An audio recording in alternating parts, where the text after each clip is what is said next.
A nova revisão da NVI, a famosa tradução Nova Versão Internacional, que vem agora numa nova edição que ninguém sabe o nome, vai ser a nova NVI, nova versão, vai ser NVI Revista e Corrigida, NVI 2024. Bom, não tem nome ainda, mas a NVI passou por uma revisão, foi atualizada, a NVI atualizada? Talvez, não sei. Bom, ela ainda não está disponível por nenhuma editora, até onde me consta, mas você já consegue lê-la online no aplicativo da Bíblia. Eu não sei qual é o aplicativo da Bíblia, tu coloca o aplicativo da Bíblia. Aplicativo Bíblia. YouVersion, pronto. Ela já está disponível no aplicativo da YouVersion, tanto para o computador quanto para o celular, e já começou a gerar bafafá na internet. Você sabe como é que é, né? Crente adora uma polêmica. Crente teológico, galera da teologia, das traduções dos gregos dos hebraicos, esses gostam de umas maluquices mais do que os outros. Eu não suporto mais o que estão fazendo comigo. Chamou a atenção especial uma tradução de Gênesis, onde, muito comumente no Brasil, se traduz por auxiliadora idônea, Eva, criada ali para Adão. A NVI agora traduz como aliada semelhante.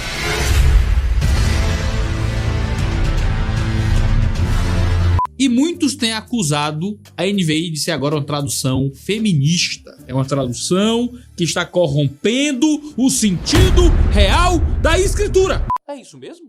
Será que é uma corrupção aí? Vamos parar um pouco para analisar essa tradução, deixando o fígado de lado, olhando para o hebraico do Antigo Testamento, para que a gente chegue a uma conclusão baseado em conhecimento, não em guerras culturais. Bom, esse é o De Olho no Texto, o nosso programa de exegese do Antigo e do Novo Testamento, aqui do Dois Dedos de Teologia.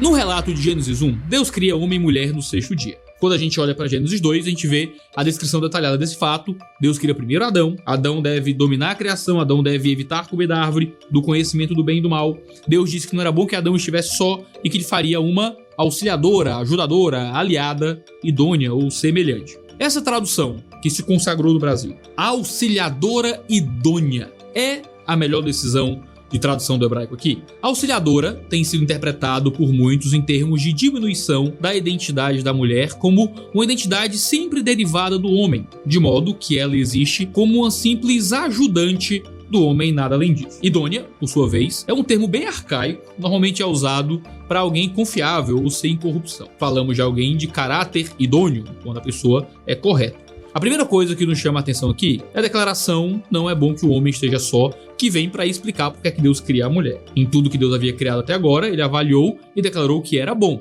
Mas quando vemos a criação do homem, há algo que não é bom. Não é bom que o homem esteja sozinho. Isso não quer dizer que Adão estava numa situação pecaminosa, mas que o homem precisava de alguém para, de alguma forma, de complementar e transformar aquela situação numa situação melhor. Algo faltava no homem. Quando Deus diz que não é bom que o homem esteja só e decide fazer para ela mulher, Deus coloca Adão para nomear os animais. E é interessante que só depois do Adão nomear os animais é que Deus cria a mulher. Para Adão, o texto diz que depois de nomear os animais, Adão não achou uma auxiliadora que lhe fosse idônea. Há alguma sabedoria aí. O James McKell diz que os animais terem vindo diante do ser humano teria destacado a sua sexualidade dual, macho e fêmea, e dessa forma acentuado a solidão de Adão. O John Hartley afirma que Deus, o Criador, sabia que um homem por si só não poderia experimentar toda a dimensão da existência humana. É depois que ele dá nome aos animais que Deus expressa sua vontade de fazer para ele uma contraparte que lhe permitiria viver essa sexualidade dual e experimentar a existência de forma mais completa. A partir dessa vontade divina, Deus age colocando Adão em um sono profundo, você conhece a história, tira dele uma costela, uma parte do lado e cria a mulher. A Bíblia descreve a criação da mulher de uma forma particular que a gente tem que comparar nas traduções em português. Então vamos ver como é que vai. Nova Almeida atualizada: farei para ele uma auxiliadora que seja semelhante a ele. Almeida Revista atualizada: far-lhe-ei uma auxiliadora que lhe seja idônea. Almeida Revista corrigida: far-lhe-ei uma ajudadora que esteja como diante dele. Nova tradução na linguagem de hoje: vou fazer para ele alguém que o ajude como se fosse sua outra metade. Nova versão internacional: farei para ele alguém que o auxilie e lhe corresponda.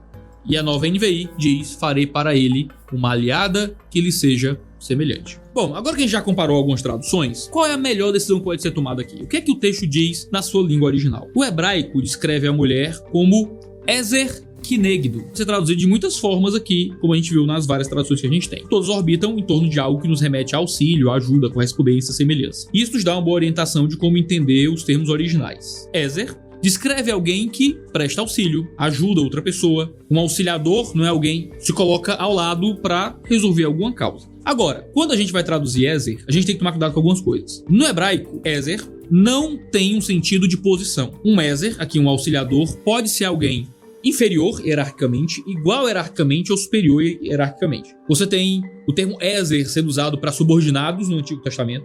Você tem o termo Ezer sendo usado para Deus, sendo auxiliador de Israel no Antigo Testamento. Qual o problema? Quando a gente traduz Ezer por auxiliadora, o que a ideia de auxiliador no português traz para você? Traz a ideia de um subordinado. Um auxiliador sempre será um subordinado? Não. Alguém que está acima de mim pode me auxiliar.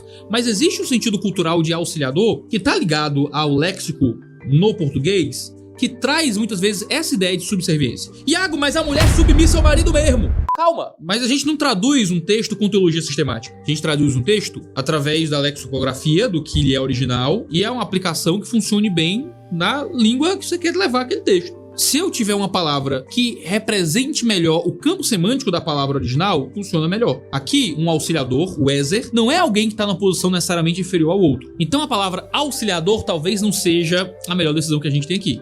Ezer é usado para descrever Deus como auxiliador de Israel, por exemplo. Por isso a gente não pode fazer uma associação direta de auxiliador aqui como um texto que necessariamente quer falar sobre a posição do homem e da mulher, um em relação ao outro, como superior ou inferior. Tentar rebaixar a mulher dessa forma aqui é uma má teologia, é uma péssima análise textual e uma visão de mundo distoante da própria realidade. Tentar encontrar complementarismo aqui, eu sou um complementarista, tá? Mas tentar ver o termo Ezer como um texto que tá falando da mulher em algum tipo de relação de submissão ou autoridade com o marido, também não é uma leitura correta do texto no hebraico. Eu acredito que mulheres devem ser submissas aos seus maridos. Acredito que os homens são lideranças em suas casas. O que a gente não pode é tentar colocar a nossa teologia sistemática em uma palavra e escolher a tradução que melhor funciona para a nossa teologia sistemática, ao invés de escolher a tradução que melhor funciona para o sentido do texto. Então, qual a melhor tradução que a gente pode dar para Ezer? É uma palavra que represente essa ideia de auxílio, mas que seja neutra em termos de posição. O Victor Hamilton comenta, por exemplo, que a tradução da Septuaginta, a tradução de Ezer para o grego, que aí seria Ezer traduzido por Boethos, fornece um suporte justamente para essa nuance. Quando a Septuaginta escolhe usar Boethos 45 vezes para traduzir várias palavras do hebraico, com exceção de 3 ocorrências, a palavra se refere à ajuda de alguém que é mais forte, de alguma forma precisando de ajuda. A palavra é usada menos frequentemente para ajudadores humanos. Mesmo nesses casos, o ajudador é alguém a quem apelaram por causa da força superior daquele que ajuda. Seja uma força militar superior, seja um tamanho superior. O verbo por trás de Ezer é azar, que significa socorrer, salvar do perigo, livrar da morte. A mulher, em Gênesis 2, livra ou salva o homem de sua morte, de sua solitude. Na interpretação da Septuaginta, poderia se interpretar até porque a mulher tem alguma coisa a mais que falta ao homem. Ou seja, se você fosse imprimir algum tipo de hierarquia na palavra Ezer, era bem possível que houvesse uma hierarquia contrária, do homem ali como alguém menor que a mulher, porque precisa do socorro e do auxílio da mulher. Claro que isso não é a melhor leitura do texto, assim como não é a melhor leitura tentar forçar uma ideia de subserviência ou mesmo de submissão na tradução dessa palavra. O John Hartley aponta com muita sabedoria que, por definição, a pessoa que precisa de ajuda admite algum tipo de limitação. E por isso, não há respaldo algum para afirmar que, pela mulher ser essa Ezer, a ajudadora, a auxiliadora, ela é inferior ao homem. Não era bom que o homem estivesse permanentemente sozinho. O homem precisava da mulher e ainda precisa. É diante disso que a atualização da NVI apresenta uma tradução que me parece mais próximo ao sentido original de Ezer. Traduz por aliada. Aliada transmite a ideia de alguém que está ao seu lado, sem trazer necessariamente a conotação de superioridade ou inferioridade. A aliada tá ali para apoiar o homem, dando ajuda, socorro, salvando de perigos. Além disso, como vimos que Ezer aparece em contexto de auxílio militar, a aliada reforma essa aplicação militar. Aliados lutam juntos numa guerra, numa batalha, sem uma hierarquia bem estabelecida aqui. Quando Ezer é traduzido por aliado, a mulher passa a ser vista como uma companheira de guerra do homem para vencer os desafios e todas as tentações e todos os pecados e as consequências que possam surgir juntos nesse relacionamento, dominando e gerindo a criação. Por aliado ser um termo neutro no sentido hierárquico, funciona muito bem. Um aliado pode ser inferior em termos de submissão à autoridade.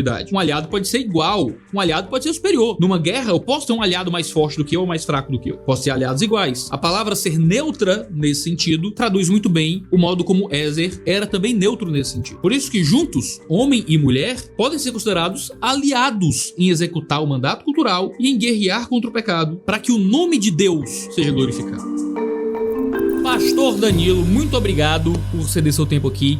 Você como presidente aí, líder da comissão dessa nova tradução da NVI, pra gente é uma honra recebê-lo aqui no canal. Não é sempre que a gente recebe um PhD em hermenêutica pelo Westminster Theological Seminary aqui no 2D Teologia, então pra gente é uma honra imensa. Então deixa eu começar com uma pergunta muito simples. Como foi o processo de chegar até essa tradução aliada semelhante aí dentro da equipe de vocês? Foi do nada? Veio da cabeça de alguém? Como é que surge uma atualização da tradução como essa dentro de uma equipe de tradução, como foi no caso da NVI? Oi, Iago, tudo bem? Para responder sua pergunta, então, é o seguinte: como é que foi o processo para a gente chegar aí? O processo foi o mesmo processo que nós utilizamos quando alguém que estava traduzindo ou alguém da própria comissão encontrava uma palavra que era bem difícil de traduzir. A gente falava assim, olha, como que eu traduzo isso aqui? Porque se eu traduzir dessa forma, tem esse problema. Se eu traduzir daquela forma, tem esse outro problema. E assim foi, né? Então a pessoa chegava ali, trazia isso para as nossas reuniões, eram reuniões semanais da comissão, e a comissão então conversava. Se a gente chegasse a uma determinação, ótimo, beleza. Se não, deixava para uma próxima reunião, alguém era colocado ali para fazer uma pesquisa mais aprofundada, para tentar sugerir algumas traduções diferentes, e assim era. Então, nesse caso, foi isso que aconteceu. Nós tivemos 2 reuniões. A primeira reunião foi apresentado o problema, conversamos ali por várias horas. Na segunda reunião, conversamos de novo por várias horas até chegarmos a essa solução. Então, qual foi o debate, qual foi a conversa que a gente teve ali? Olha, auxiliadora ou ajudadora são palavras que já fazem parte aí do nosso conhecimento bíblico, só que existe um problema de hierarquia nessas palavras. Quando nós falamos auxiliadora ou ajudadora, nós estamos dizendo que aquela palavra hebraica tinha essa ideia de hierarquia, e claramente ela não tem. Então, quando eu olho para a palavra Ezer, no Antigo Testamento, eu vejo essa palavra utilizada, por exemplo, no nome de Eliezer, né? Então, Eli, meu Deus, Ezer, ajuda, ou auxílio, ou aliado, né? No caso de Ebenezer, pedra, Eben, de ajuda. É que a pedra ajudou? Não, mas uma pedra que é um memorial da ajuda que Deus prestou para o povo. Outra coisa que é interessante com essa palavra Ezer é que a palavra não é Ezra, não é feminina. Na verdade, ela é masculina em hebraico. Então, quando Deus diz que Ele criará essa ajuda, não é ajudadora ou auxiliadora. Poderia ser auxílio, ajuda, não é necessariamente uma pessoa, mas a ideia abstrata de ajuda que está sendo colocado aqui. Então, ele precisava de essa ajuda, de esse auxílio que seria dado ali a ele. Bom, esse era o problema. Conversamos, pensamos em várias coisas diferentes para Ezer ali e também para Knegedó. Knegedó é um termo que não vai ocorrer em outro lugar na Bíblia. Creio, talvez um outro lugar. Mas a primeira ideia, então a gente falou assim, olha, que tal aliada? E muitos gostaram da ideia, não todos. Não foi uma decisão unânime, mas foi uma decisão por maioria. Muitos gostaram da ideia. Qual que é o problema com aliado? Aliado, embora seja um termo que é neutro em termos de hierarquia, ele também traz uma conotação militar. E você colocar uma conotação militar logo ali no Éden, antes do pecado, para algumas pessoas falaram assim, olha, não sei, isso aqui parece uma metáfora e não a palavra em si. Então, houve-se um debate, conversamos bastante, mas quanto mais a gente rondava, quanto mais a gente pensava sobre palavras diferentes, falávamos assim, olha, auxílio, ajuda, tudo dá uma ideia de que a mulher é subordinada ao homem ontologicamente, hierarquicamente, que ela já é, na sua criação, menos do que o homem. E isso a gente não queria fazer, justamente porque o texto hebraico não faz isso. Então, na minha leitura, parece ser uma tradução muito feliz da Nova Versão Internacional. A tradução soa menos complementarista, porque para mim, que sou complementarista, e para outros complementaristas, a mulher ser tratada por auxiliadora servia com um argumento complementarista? A gente perde um versículo complementarista? Bom, se você usava esse texto nesse sentido, você perdeu um versículo complementarista. Mas nós não somos complementaristas por causa de uma palavra do Antigo Testamento. Nós somos complementaristas por causa de toda a teologia bíblica acerca do relacionamento entre homem e mulher, mais especificamente do marido e da esposa. Iago, é uma tradução então feminista? É uma tradução igualitarista? Não, me parece uma tradução academicamente mais acurada e linguisticamente mais correta. E se é academicamente melhor e se é linguisticamente melhor, aí não importa se ajuda ou se prejudica a minha teologia geral. Minha teologia geral tem que se adaptar ao texto, não o contrário. Eu não posso tentar fazer com que o texto caiba na minha teologia. É minha teologia que tem que caber no texto. E isso passa pela exegese e pela tradução. Para mim, é um trabalho muito bem feito. Ezer é um texto que fala muito mais sobre a igualdade de homens e mulheres, o fato deles existirem ali auxiliando um ao outro, do que falar sobre complementariedade entre homens e mulheres. É uma decisão feminista? Não, não é uma decisão feminista. Nós temos, inclusive, mulheres na comissão que não são feministas, certo? Elas são complementaristas, teologicamente falando, e não teve mais ninguém ali no nosso grupo que tem um viés feminista. Não tem nada a ver essa questão de ser feminista. Inclusive, vai dar uma olhada lá em Efésios 5, você verá que nós continuamos colocando a mulher como submissa ao seu marido em Efésios 5, porque é isso que a palavra diz. O nosso foco realmente foi traduzir a palavra da melhor forma possível, mostrando os conceitos semânticos, o campo inteiro, o campo semântico da palavra hebraica, da melhor forma que a gente conseguia para a língua portuguesa. Agora, o texto não diz só que ela é uma ajudadora, não é só Ezer, é uma Ezer Kinegdo. É uma auxiliadora, o quê? Idônea? E aí, como é que a gente traduz essa parte agora? Em hebraico, Kinegdo aponta para alguém que é significativamente diferente do homem para que possa contribuir de forma distinta para a sua vida. Ainda assim, alguém que era da mesma essência e do mesmo nível, como diz o comentarista. A língua hebraica possui uma característica em que as palavras são formadas a partir da aglutinação da base da palavra e preposições e termos que ressaltam um elemento ou outro. Isso lembra muito lá o alemão, que forma palavras juntando tudo. O hebraico tem essa característica de que palavras do gênero masculino podem ser aplicadas a um sujeito do gênero feminino e vice-versa, sem que isso prejudique ou insinue algo do caráter do seu sujeito. Quando são traduzidas, essas palavras devem respeitar a gramática da língua para onde está sendo traduzido, obviamente. Essa é justamente a condição de Kinegdo aqui, que possui um sufixo masculino. Nessa questão, o John Walton nos ajuda a entender melhor o seu significado. Ele argumenta que aqui é uma preposição geralmente usada para descrever uma comparação, uma correspondência. Outros comentaristas, o Altke e o Konov, descrevem 3 facetas básicas para o uso de ki aqui. Aproximação, concordância com o tipo e correspondência em identidade. Ela geralmente é traduzida como semelhante ou assim como. Um segundo elemento é neged. Quando se aglutinam, as palavras são adaptadas e sofrem algumas modificações na sua morfologia. Não é só juntar palavras como um brinquedo de encaixe de peças, não. Essa palavra é predominantemente usada como uma preposição e sua amplitude de significado é semelhante ao que nós encontraríamos em inglês para a palavra oposta, a qual pode ser espacialmente, como banco oposto ou conceitual. Desse modo, sendo usado em contextos que sugerem complementariedade ou contextos que sugerem oposição a alguém. Por isso, você já deve ter visto alguém na internet, olha só, hein? Exegese de TikTok, dizendo que na verdade, a auxiliadora idônea tá ali oposta, é uma auxiliadora oposta, porque a mulher foi feita pra brigar com o homem, pra ser inimiga do homem. É a mulher, e você vai encontrar isso nas loucuras Red Pill de exegese de TikTok, tá? Por quê? Porque você tem a palavra oposta dentro de Kinegdo ali. Mas veja, não é assim que você faz a leitura de uma palavra no hebraico. Kinegdo, quando você pega o prefixo e o sufixo e junta numa palavra só, significa alguém que é correspondente em identidade, de forma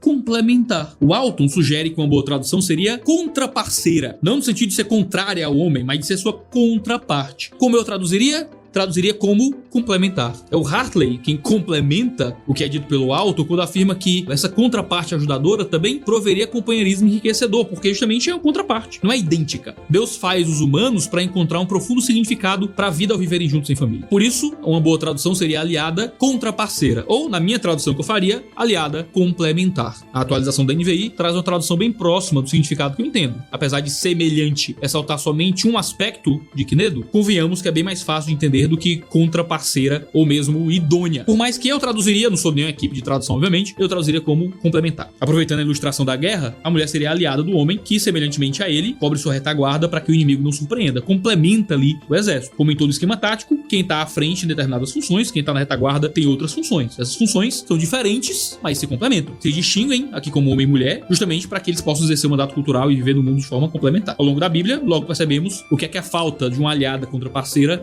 faz, assim como os maravilhosos benefícios que acontecem com a presença dessa aliada complementar na vida do homem. Porque Negedô, nós conversamos também sobre vários termos diferentes, semelhante, que corresponda a ele. Eu acho que até na nota de rodapé ficou ali uma auxiliadora que corresponda a ele, certo?